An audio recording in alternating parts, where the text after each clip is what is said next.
Hello, everyone. I'm Christian. I'm a software developer at Blockstream, and I work on Lightning, both the specification and the implementation. And today we are going to have a shortish webinar on how to get started with Lightning.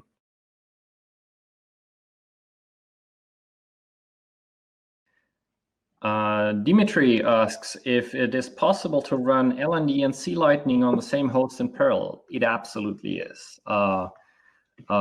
We actually do that on a regular basis to test compatibility between the implementations. We spin up an entire network of these nodes, and then we just run them against each other to see if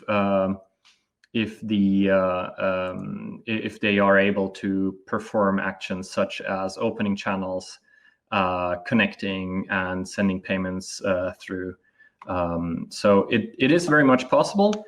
What you need to do is to ensure that they run on different ports, though, because the ports are a shared resource between the on all processes running on the same machine. You will need to make sure that they are indeed running on different ports. And the way you do that in C Lightning is basically just --adder equals colon and then a port number that is not 9,375. No, it's 9,735. So I hope that sort of answers Dimitri's question. You can run these all of these implementations in parallel. You just need to make sure that they don't step on each other's toe. And it's very much a scenario that we run on a regular basis ourselves. So should work fine. Maxime asks, we recently discovered some hardly tracking problems with cross-implementation multi-hop payments. Is there a test environment with different Lightning nodes, C Lightning, LND, Eclair in testnet so one can test multi-hop payments? Absolutely, there is. For one, we have the testnet nodes that run 24/7 and basically just work exactly the same as the Bitcoin main networks. You might have an issue, though, finding which implementation, which node is running which implementation, because that's information that we don't expose. You can, of course, use regtest to actually set up your own testing network and therefore make it and then test using that. Though lately, most of these multi-hop payment issues should have been addressed, and if they haven't, please let us know. It might just be that one of the nodes along the route was down.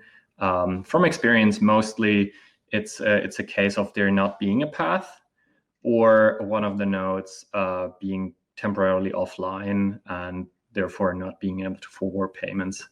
But if you are encountering these issues and want to help debug them, I'd strongly suggest using regtest, because that actually allows us to have a reproducible test as well.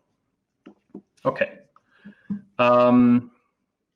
Eski asks, C Lightning awaiting unilateral. How can we close a channel that won't close awaiting the unilateral period disconnected? Age, a year?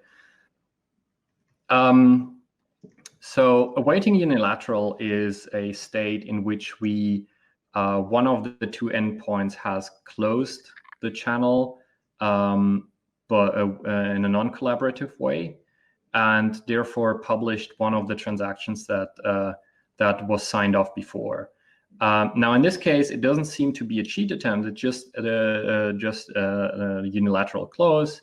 So this should eventually clear.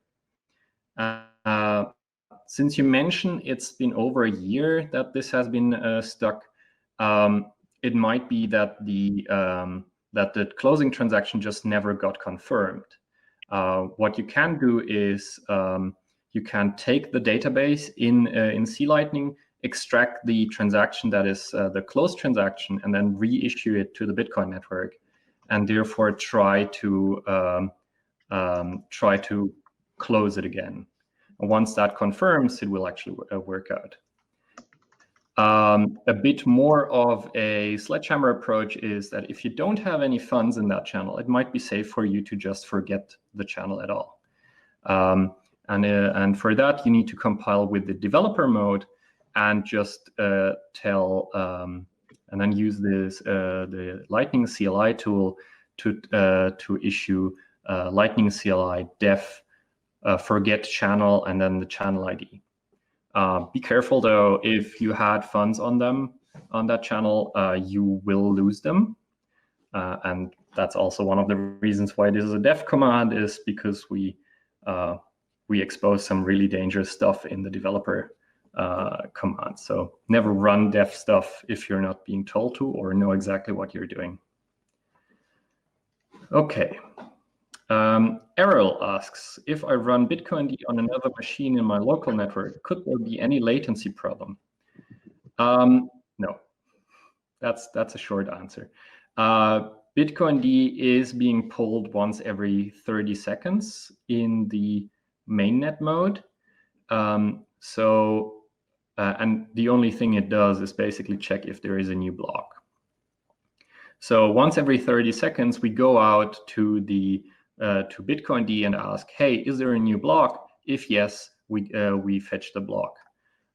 Since we already have a timeout of 30 seconds, it's not really a time critical thing because, well, in the Bitcoin world, we talk about time deltas of minutes to hours. And especially when it comes to closing a channel, we talk about maybe a day to close a channel. So you're absolutely safe to run this over even a long distance link. The important part is that it actually returns after a while. And I think we start complaining if Bitcoin D doesn't respond in 10 seconds or so, but that's above most of the network latency that I've ever seen.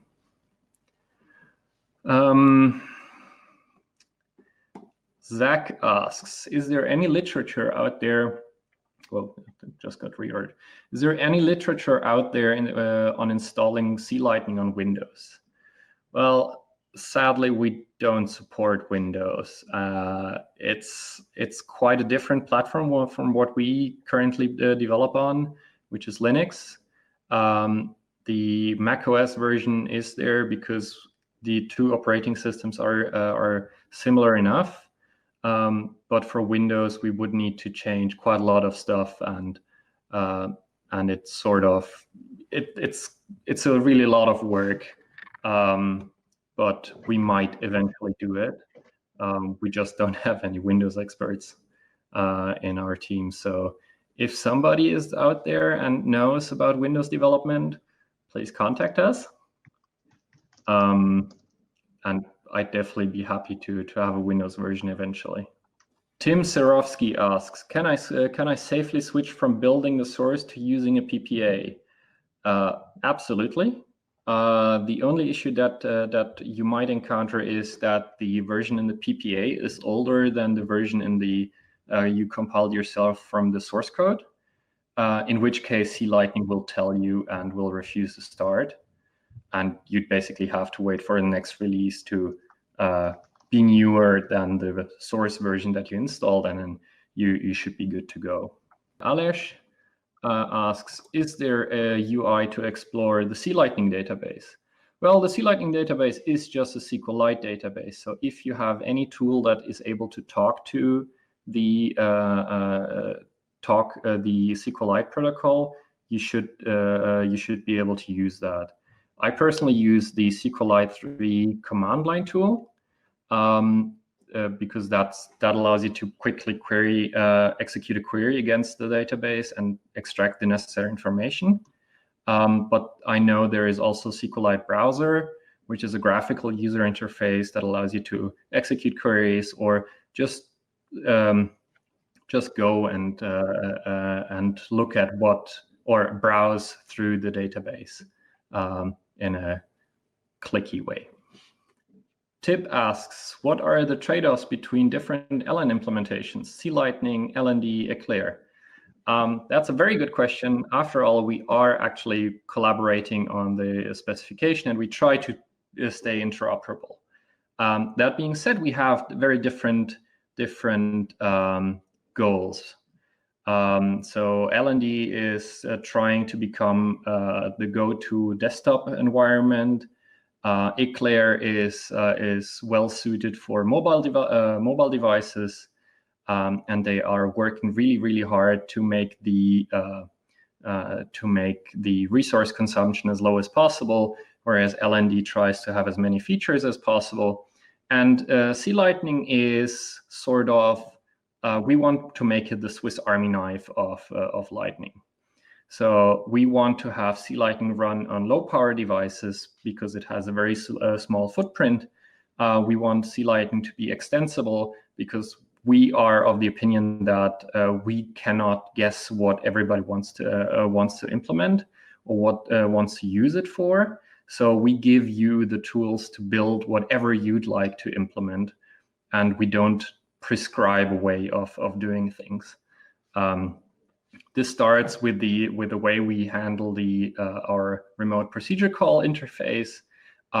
We don't expose that over the network because we don't want to guess what your authentication scheme is.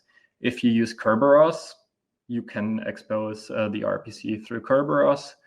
If you want to have HTTP JSON RPC, that's fine as well. REST, all of that fun stuff. It's basically just writing a plugin away, and you can integrate the C Lightning core, which is well tested, well optimized, into your project and make it your own. So we try to aim for hobbyists or production environments that need to have some adaptation to their own needs. And yeah, I would have liked to show you some plugins, but the demo gods are not with me.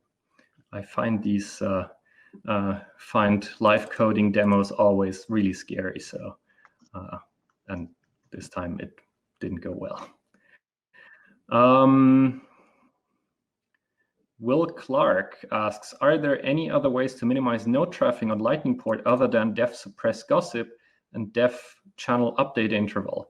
I want to minimize traffic for proxying via meshnet, so every packet counts. Oh, that's a challenging environment you're working in. And you might want to talk to Richard Myers. Richard is working for Gotenna, and he's been studying, looking a lot into these things, how to minimize traffic. On C Lightning, you can basically power down C Lightning for when you don't need it. So what you do is basically you preempt the C Lightning process and you stop communicating and start it up again once you actually need it. So that way you just have a short burst of activity rather than a continuous background noise. And depending on your access pattern, you might get away with a much lower network footprint than if you run C Lightning continuously. That being said, depending on how much you want to get your hands dirty, you might be able to build a very low network traffic mode in there. The networking code is actually quite accessible, so I would probably try that.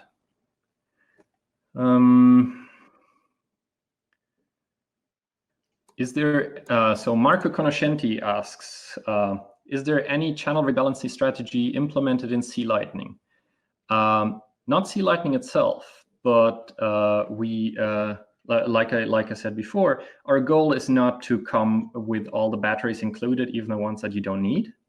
So what we do is we give you the tools to build this kind of things yourself, and we have a repository on GitHub as well, collecting all of these community contributed plugins, and one of them is actually a rebalancing plugin.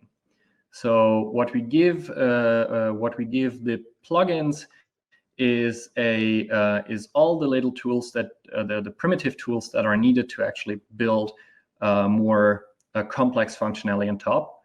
And one of these tools is the sendPay command and the wait sendPay and the getroute command. And using those three, you can build a rebalancing plugin yourself.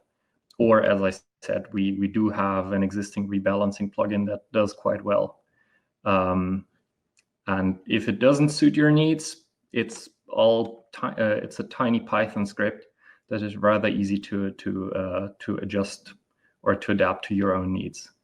And if Python isn't your thing, the plugin protocol is really just talking JSON over standard input and standard output. So if you've ever written a hello world, you are able to write a plugin in that language you've written the hello world in.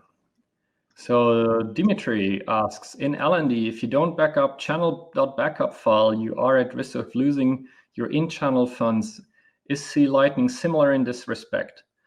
So backups in Lightning are always a challenging issue, because if you restore a version of your node that is not the latest one, and you then try to perform any action on the Lightning channel, be that a fee rate update or an actual payment going through, you are basically going back to an old state, and that is cheating in Lightning. The way that LND solves this, or tries to solve this, is by relying on the counterparty not to be malicious. So what they do is basically they back up a minimal version of the channel state at the startup, and then when restoring from that, they go out and talk to the peer and say, hey, is this the latest state? And if the peer says, yes, this is the latest state, then it will continue. Otherwise, it will try to close the channel, or it will tell the counterparty to close because it can't do it itself anymore. So it's very much reliant on the counterparty. With C Lightning, we go a different route. We don't want to rely on our counterparty to be non-malicious. We actually want to have full control over over our channels. So what we encourage instead is to avoid data loss in the first place. So what we do is we have the database that is holding the current state of our channels, and we allow you to synchronously replicate it through the use of plugins. So what you'd be doing is basically you on every change of the channel, we tell the backup plugin about this. The backup plugin stores this somewhere and then reports back, and only then do we apply this change. So this allows you to actually write a backup synchronously to some offsite storage and then restore from there. More recent development is to allow different database backends as well, and that's what I'm actually currently working on. Is we do have very strong, very reliable databases that have very strict durability guarantees. So we can have MySQL, we can have MariaDB, we can have PostgreSQL, and if you set them up in a production environment, you can actually replicate them and use those databases as a backend for C Lightning as well itself.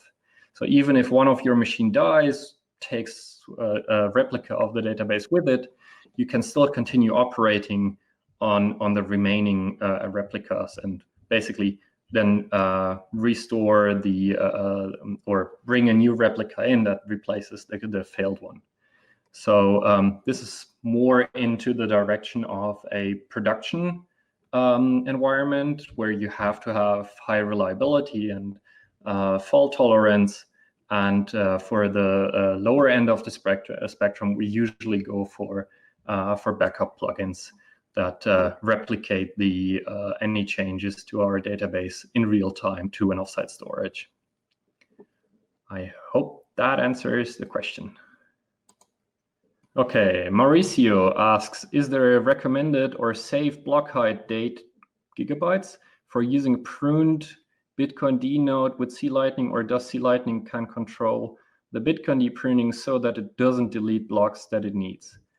Currently, we don't instruct Bitcoin D to do anything.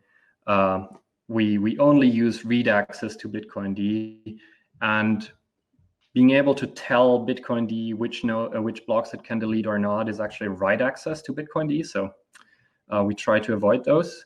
Generally speaking, it's quite okay for you to prune starting from block height 500,000 upwards, because, well, we didn't have any Lightning channels below that, so you will not need those blocks.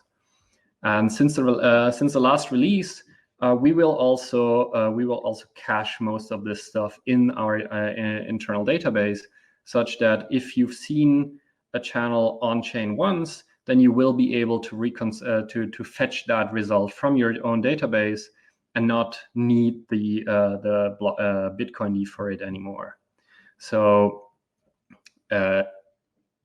if you started with at block height 500,000 and then let C Lightning run alongside Bitcoin D while it is syncing, it should be safe to discard old blocks, even if there are channel announcements in there. Alternatively, you can always rely on block explorers or you can build a small wrapper around Bitcoin CLI that will then go out and check on block explorers whether that output actually exists or not. And that's how I personally run most of this stuff. Is I have Bitcoin D running providing me with the latest block, well, the latest couple of thousand blocks, and for historical data, I will just go out and fetch these from a block explorer, because it's not as secure. It's not as much a security issue. If you get a wrong result from a block explorer about the existence of a channel, the worst thing that can happen is that you take a channel into your map of channels that doesn't exist, and you will notice when you try to pay through it, because the payment will not work. Or you can get lied to and be told, no, this channel does not exist, in which case the channel will miss from your view of the network, and you will simply route around it. So it's not as much a security issue as if you were to run the latest 1,000 blocks off of some external source. Errol asked a follow-up question on the running LND and C Lightning on the same host in parallel, namely that if you run in production, is it possible to run to expose both nodes publicly? And that's definitely the case. So if you run them on different ports, then they will gossip those different ports out as well. So people will be able to connect to them or learn about the existence of these nodes independently of their port, and they will be able to connect as long as you allow incoming connections to them. And yes, they will also show up on Lightning explorers and show your nice name and color. So there is no clash in IP addresses alone. It's just that they need to have different ports and they need to be reachable from outside to be actually useful. Tim Serofsky asks, is using Lightning Charge still a good option to use for payment integration into web services? Absolutely. So Lightning Charge is a wrapper around our Unix socket-based JSON RPC, and it basically exposes the JSON RPC as a REST interface to the network, including authentication and encryption and a couple of wrappers. It predates plugins, but it's still very much a good option for you to get access remotely to your Lightning node if you need that. Both as if you have a wallet on your phone, for example, that needs to connect back to C Lightning, or you have a service that needs to make use of C Lightning functionality, you can use that quite easily. Nowadays, we would probably make that a plugin, because that just makes it easier to run the REST API alongside of C-Lightning. You don't have to manage a separate process, and it gets some privileged access to the internals, namely notifications and webhooks and hook callbacks. But I personally still use it very much, and I'm a huge fan of Lightning Charge. And I think a whole bunch of nope. Hey Christian, is power channel fee setting possible in C-Lightning now? Been out of the loop for a while. I'm not sure what power channel fee setting is, but you can adjust the fees in a very detailed manner on each channel, even during operation of the node. So if you want to change the base fee or the proportional fee, you can just use the command. Let me quickly check because I don't remember.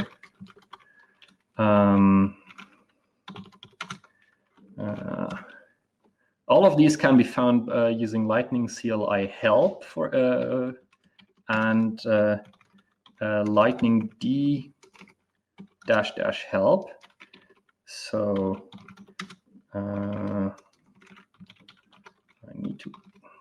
I've never set my channel fees to anything. Yes. So what you can do is basically just use Lightning CLI set channel fee, and then the node, the peer node ID that you for the channel you'd like to change, and that will switch over your fee to a new setting. It takes a while for this information to propagate, so don't do it too often, because if a payment comes in that has an old fee attached to it and it's lower than what you currently expect, the payment will just fail. So use it sparingly. Maxime asks, what are plans of providing plugins in hooks with TLV data from message extensions? Also, is it planned to add support for more hooks covering the rest of LN messages? It would be great to be able to modify commitment transaction and messages from plugins, like doing pay-to-contract key tweaks. So what we currently do is, if you have a good use case for a notification or a plugin or a hook or an RPC method that you'd like to have, please come to us. We add them on a per need basis. That being said, there are things that we are unlikely to do. We probably don't want to give access to raw peer messages because there simply isn't a lot of use for them. They're basically just for coordination. What we can do, however, is give you access to some higher level messages. For example, we have the HTLC accepted hook, which is fired every time there is an incoming payment, whether it's destined for you or whether it's for somebody or you should be forwarding it. And that includes the entire payload, including the information about the HTLC, the onion that was attached to the HTLC, and any additional information that was in there, like CLTV delta or how much fees did you get. And this kind of thing is very important because it gives you a lot of power and makes some really nice use cases possible. For example, the HTLC accepted hook can be used for short-circuiting payments, or you can enforce any kind of policy that you'd like for forwarding. Say you don't want to forward anything that is above $10 because maybe that's just your personal limit of what should be doable on Lightning, or you want to block a payment with an odd bit on a certain position in the R hash. That's all possible, and we are very much interested in expanding these capabilities in the future. So please head over to our GitHub and write up a short description of what you would be using it for and what you'd be needing, and then we can hammer out the details and hopefully get you the tools you need to make this to implement this functionality that you're looking for.